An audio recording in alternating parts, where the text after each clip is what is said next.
it's me. Hey, you see when you're following FYPYTCYMCMBEMGDDG search bar DM because it's the OG.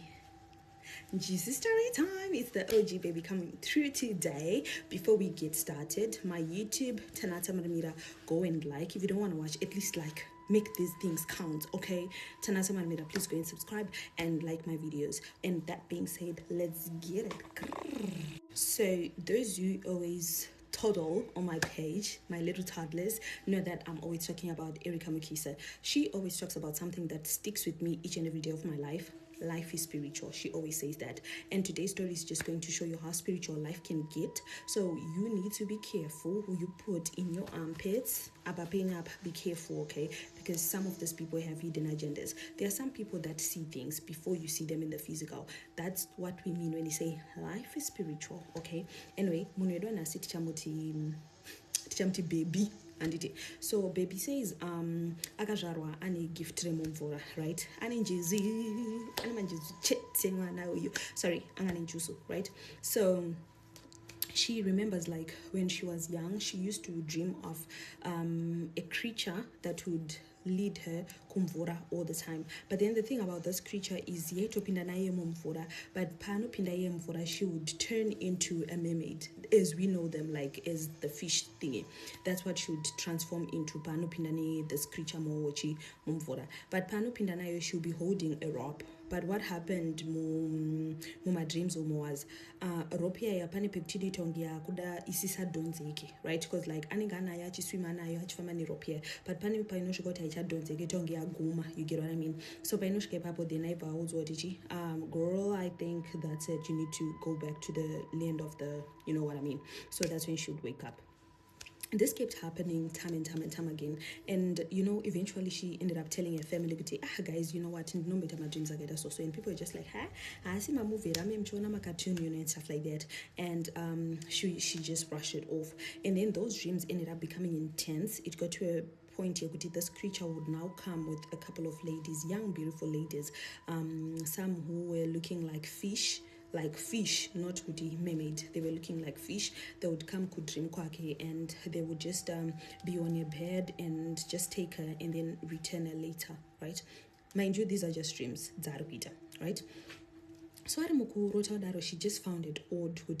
I feel like this is now getting to a point where it's happening because it's now too vivid.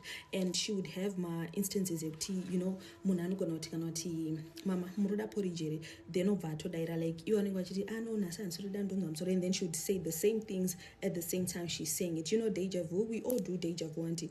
Time and time again, you feel like I've witnessed the situation, you know what the next person is gonna say, you know how everything is gonna go. So it became too intense to the extent that just before her grandfather passed on, she had a dream like some couple of days before. She remembers having a dream and everyone just crying, her mom, her dad, everyone crying.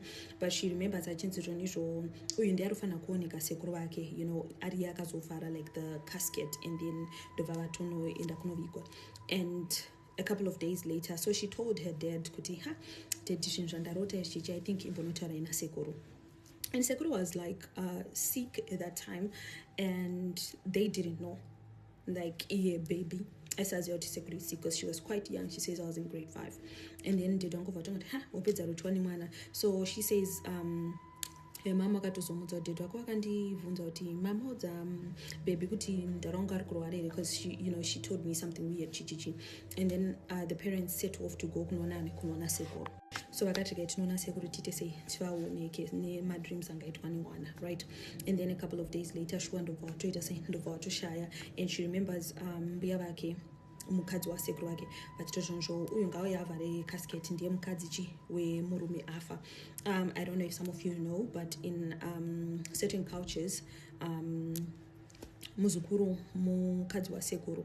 So you know muzukuru, like your mom's brother is your husband, right, as a woman, but your father's father is also your woman, so you'll be like the little wife. So that's what the grandma says. She said, ka little wife ngaka yekete seka close casket sekuru. She was in grade 5. Yeah, she was in grade 5 at that time. The end of Vavatungeta send of Vatungo Shire. So after Sekuru Akiva Shire, she recalls seeing Sekuru kuope vachimuti usatembe vanu. That's all he would say. So hands vaitoya And we would talk and chat kotanga undudza like zvaitwa namutara wangu achiri vadiki. And the weird thing is I would ask my dad kuti dad hanzi makambita soso muti chichichi, and then he would be like wakadzana ovangoti nasekuru. So mutara hanzi at that time he used to think kuti maybe vaimudza vachiri vapenyu, you know what I mean? And then we say, hey, pamutapo chichichi, and she'll be like, damn, so this is really happening. So time and time again, she would talk nasekuru, and then it got to a point yekutakazonoudza gogo vake mumwe musi aenda kunoona gogo kumusha, and then gogo akobva amuti arisei murume wedu, just casually. And then she's like, huh, tanzi arisei murume wedu, tikanzi avari bonda apesera vana musoka chichichi kuhope. And then gogo achobva ati akodza ndavasowa chichichi, and then ndobva tovati vaitozvitaura kuti ndakusowa, but don't worry, he's fine. Like just a normal conversation, and that was it. Nagogo. So she says my gogo always knew there was a water spirit that was on me, and I had this gift here, like my forefathers, right? So after a couple of days, arikokwa gogo, she remembers gogo agachitomuotsa chiti, listen, whatever that happens na sekuru wako, can you please just get to a point where you and your sekuru have a serious conversation and ask him kuti what happened, because sekuru rako avo andina kukunzwisisa, right? And then ndovatotibo, so sekuru kekeko pachuya achitaranya achitasisisi. And then one particular day ndobva vauya vane that creature yembo yamazo ekutanga yaya, and then ndobva vane rope yaya, ndobva vamuti zvonzvo chipinda mvura neava, inini ndiri kusara panapa ndakabata chirope. So antaura kuti musi iwoyo ndakaenda kumvura ikoko, this time ropa inombita zvezvekuti yapera. It's like sekuru, I don't know what he was doing vari kwavari. And she remembers achitopinda makadzikadzika mudziva, and maakasvika makadzikadzika, it was now total land, like dry land, hakuna mvura or anything. And she remembers achitoona like a couple of mermaids, achiona macreatures akafanana nechicreature chayozomutora, achiona some mountains imomo mumvura imomo, achiona some mountains, mone njuzu dzaigara mountain and stuff like that. And they were just saying hi, so wauya kuzodzidzisa kurapa kaiwewe, and unorapa so unoshandisa ichi, taking leaves, taking just natural remedies. They were just teaching her how to use ivhu for munhu kana achinzwa mudumbu norikuya so unoita so, they were just teaching her. And then she remembers vachimuti zvonzvo zvimwe zvese zvaunenge wakuzoda tinoudza sekuru avo. And she remembers kuti paakacheuka kudaisa akatona sekuru atomo mvura achitoti ko sekuru mauya sei, that type of thing. And then ndobva tongeta sei, ndobva tongomu. So gogo akobva tomuti une chipo chemumvura, and chipo chako chinoya nekurapa, so this is a good thing. Vachitotaura naye ndobva muti but please usakanganwa uzobvunza sekuru. And then obva tozoti a couple of days later sekuru ndobva vauya vati aino mukadzi wanga ane question ada kuti ndibvunze. And then ndobva avabvunza akati sekuru gogo ada kuziva kuti chii chakaitika. Ndobva vatongomudza vati usatembe munhu, chingowadza kuti musatembe munhu, that's it.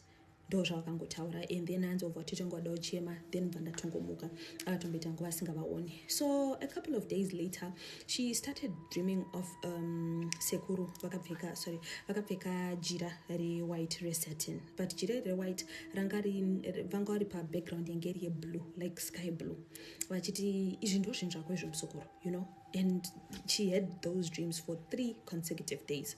Izvi ndo zvinhu zvako izvi mutsukuru. He was not holding anything, achingoti izvi ndo zvinhu zvako izvi mutsukuru. Ndobva azongoti regai ndudze gogo. Gogo bva amuti you know what, inini handikwanisa kubatsira zvinhu zvakadai, so I'm not spiritual like that, but when the time comes I think you will find someone who will help you. And then it just so happened kuti a couple of days later amai asekuru vake toti tete vababa vake, hanzvadzi sekuru vake vanenge vati tete wababa vake. I don't know tete wababa wako tongowati tete futanti, for the sake of progress we're just going to call it tete, but ndi tete vatete vake originally, and I don't know kuti kana vakwa ari anenge vachiri tete, I don't know, but anyway tete ndobva wazongoti ndauya ndatumwa ndanzi ndibatsire, pane kamunhu kada kubatsirwa kunongo chichichichi, that's what she said.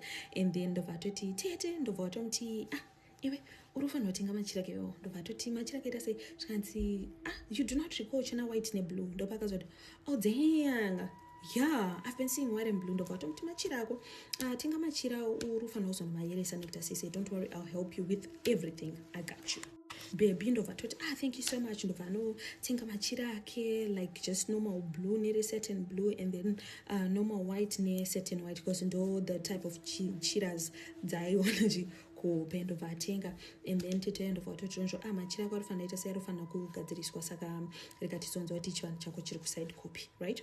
So akatombogara nemachira asina anything chaamaita. Then ndobva rota sekuru vake vakamira, handite vakamira, saka vakamira kudaro achienda kwavari achida kuti vamhanyira kuti sekuru. Ndobva vanongedzera ndozvezvo tanga akamira akavatarisa, ndobva vangodai so.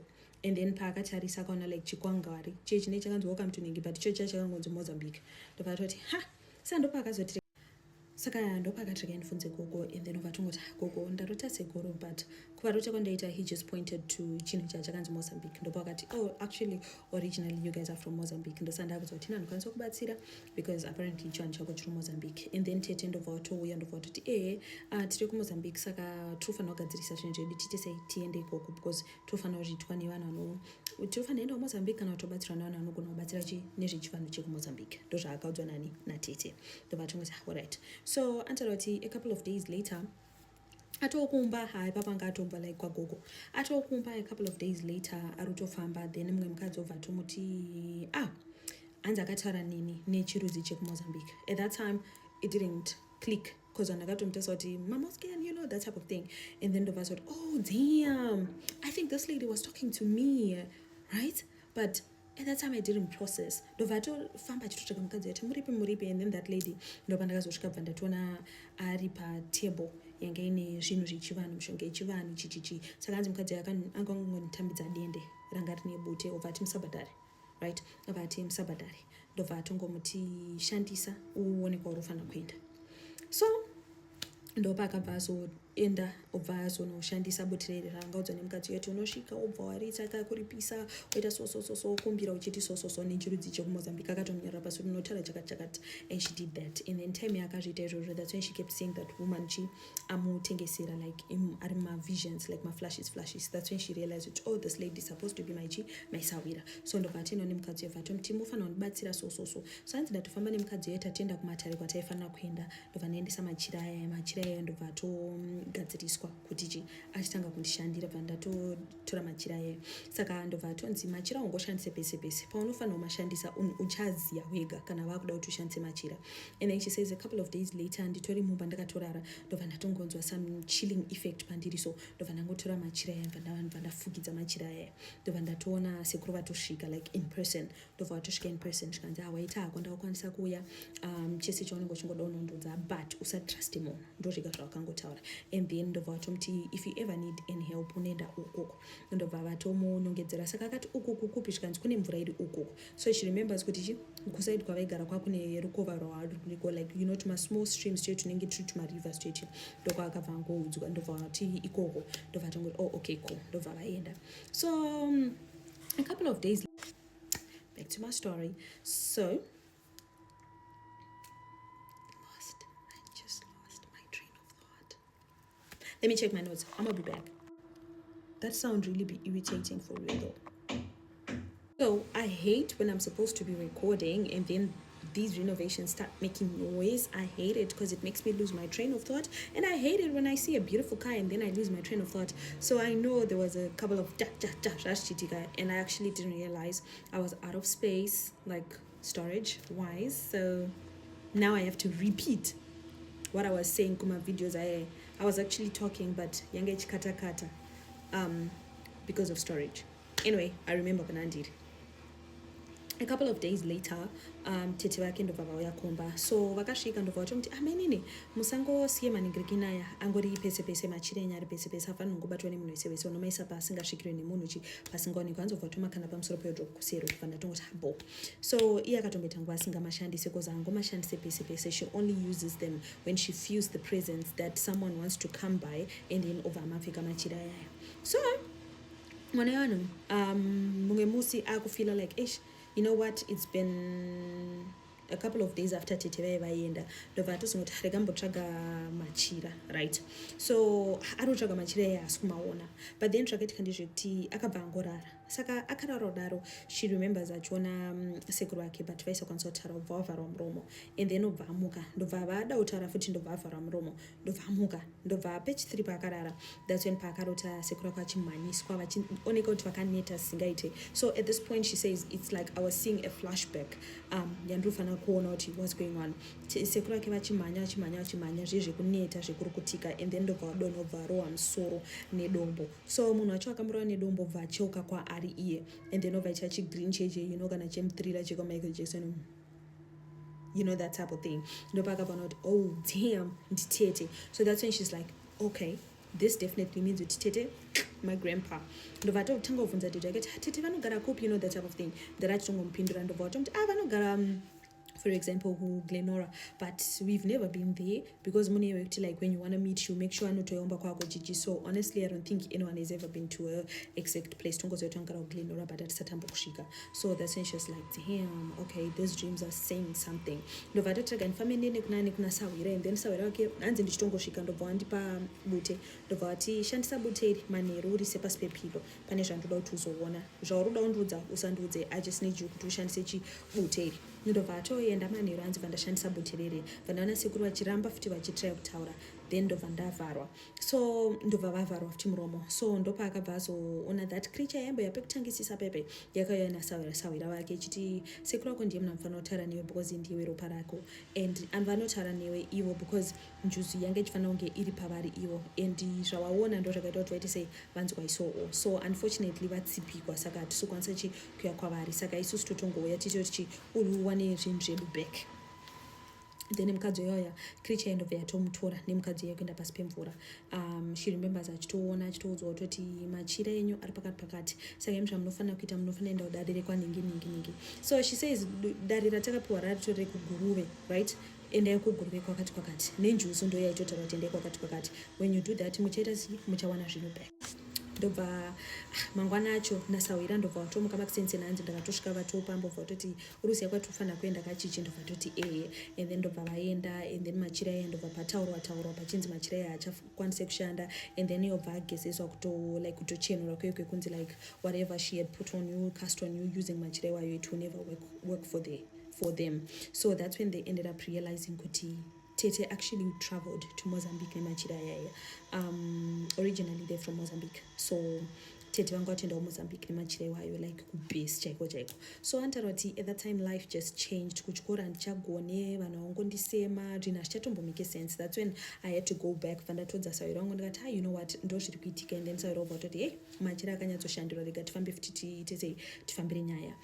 Ndobva vafamba futi, ndobva watodza kutoti munhu ari kutsvaya chiita sei kuyeka mudzimu nenjuzu, so pakatoipa. So she remembers a couple of njuzu dzichimboya kuhope here and there dzichiti piwa machi enda unotira machira, enda unotira machira, but airamba achibvunza mudhara wake vasingaziye. Ndopakazongovaudza akati hadhetichi zvaitika so. Ndopakazotora tikatotsvaga kuti vanogara kupi. Then ndobva vatomboita madhiza vachitsvaga kuti Tete vanogara kupi, ndobva vazongosvikomba kwavo. So she says kuti time yatakasvika kumba Tete vakabuda vachimhanya, like kutomhanya chaiko, vakabata machira ebva varingoti ndobva vabuda vachimhanya. Hanzi mukadzi akamhanya takatozomubatira kumashops patopaya aneta ndokuzongotora machira, ndobva taenda nawo, ndobva ndobva atongotaurwa zvakataurwa paari, ndobva atongoyeretswa nemvura zvichinzi atoita sei asvibiswa. So ndosekuru pavakazodzoka kutanga kutaura naye kuti ita so ndopakazofambirwa nyaya yekuti Tete vakauraya sekuru, and then sekuru vati ndikavatuka hazvibude because zvinoaffecta the rest of my generation, murubabata. So you have to deal with her personally because ndikavatuka ndinenge ndatoita sei, ndinenge ndatoshatisa dzinza rese, right? Ndo zvakataurwa nasekuru. So paya ndomurese paya kutanga kufambira nyaya yenjuzu yemwana kuti mwana anga agadziriswe mudzimu ite sei usvike, because sekuru havasitombori yemudzimu arofanira kusvika, is just a messenger wemudzimu yeiriko ine njuzu yayo irofanira kusvika paari. So she says kuti takaita nguva tichifambira nyaya kupedzisira tozoenda kuri kuMozambique chaiko, because vacho vanoita zvekubatsira zvekuMozambique muno macho vanenge vasina certain things that are needed, you know, ivhu reikoko repamusha rinenge richidiwa rekuMozambique ikoko. So takazopedzisira tatozoita sei zvekutozoenda kuMozambique, dzinza rese bvaradaidzwa kunze kwaTete vaisada kuuya kuti vazotibatsira kuti zvigadziriswe, and then eventually Tete ndobva watotukwa. She remembers kuti pane Tete pavakazoya vachiti ndaneta ndokumbira regerero. So anotaura kuti sekuru wangu akazobuda pandiri, izvi akatozodzwa nevanhu kuti sekuru akabuda pauri vakavatuka Tete hapana chautieta chabudirira chichichi. And she says till this day Tete, she's just dzengerera ring, no vana, no murume, no boyfriend, no nothing. Her life is just munhu akatotukwa kunzi whatever you do hapana chinobudirira. Saka munhu yekuti anongorarama kalife keke kenzara kangu keke makaziya kekuti kutodya nyama chaiko kunotombonetsa because munhu akatukwa, and akatukwa ari ega, hakuna kutukwa chidzinza. So anyway patozomboita nguva kuchifambirwa zvinhu zvekuti musikana achiita zvekuti njuzu isvike nemudzimu chaiwo chauri ufanira kusvika pamwana usvike. Anotaura kuti ndakarwara, akarwara kuita mamota, tomati mamota here, mamota hanzi bhodhi yeseso ndakaita maziduzu aya akaita maziduzu anenge ane mvura, makambotsva neaina zvaunosara ukaita so hanzi bhodhi yangu yese yangomuka yakadaro, musoro uchitema zvekuti ndakashaya kuti naimi ndakuda kufa here. So paakarwara kudaro ndo paakabva atoziva toti ya vakuru manje vakuchida kuuya, izvi hazvisisina chisekuru wangu mukati, chibaba ndochaudaita sei.